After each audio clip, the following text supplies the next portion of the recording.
હવામાનમાં અચાનક થતા ફેરફારની સીધી અસર હવે લોકોના આરોગ્ય પર જોવા મળી રહી છે. સુરત શહેરમાં છેલ્લા કેટલા દિવસોથી ગળાના દુખાવા, વાયરલ ઇન્ફેક્શન, ખાંસી અને ઉધરસ જેવી ફરિયાદો ધરાવતા દર્દીઓની સંખ્યામાં નોંધપાત્ર વધારો થયો છે.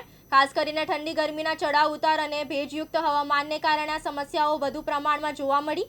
મોટાભાગના દર્દીઓ શરૂઆતમાં હોસ્પિટલમાં જવાની બદલે ઘરે જ સ્વયં સારવારને પ્રાધાન્ય આપી રહ્યા છે. ગરમ પાણીના ગાર્ગલ, વરાળ લેવી તેમજ ફાર્મસીમાંથી મળતી ઓવર ધ કાઉન્ટર દવાઓ દ્વારા લોકો લક્ષણો દૂર કરવાનો પ્રયાસ કરી રહ્યા છે.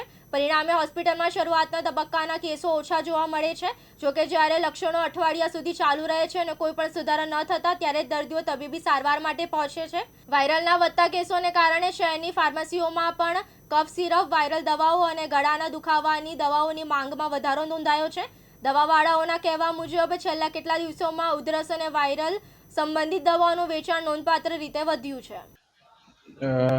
નવી સિવિલ હોસ્પિટલ સુરત ખાતે છેલ્લા એકાદ બે મહિનાથી નિયમિત રીતે 700થી 800 દર્દીઓ મેડિસિન વિભાગની ઓપીડીમાં જોવાઈ રહ્યા છે અને એ દર્દીઓમાં રોજના 50થી 60 કેસ લગભગ વાયરલ ફીવર કે શરદી ખાંસીના દર્દીઓ જોવા મળી રહ્યા છે. જી સર, અંદાજે કેટલા એમાં એડમિટ આવતા હશે ને અલગ અલગ કઈ બીમારીઓ વાયરસ છે?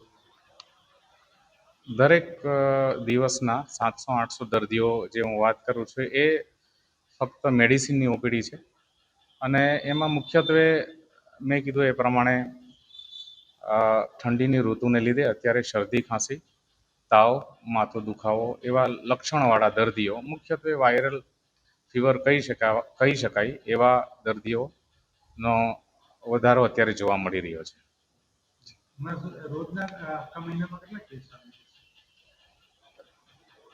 રોજની ઓપીડી 700-800ની છે અને જેમ જેમ અઠવાડિયું જાય એમ શનિવારે અને શુક્રવારે થોડા ઓછા દર્દીઓ જોવા મળે, 500-600 જેવા દર્દીઓ છે. યાસીન દારા, દિવ્યાંગ ન્યૂઝ, સુરત.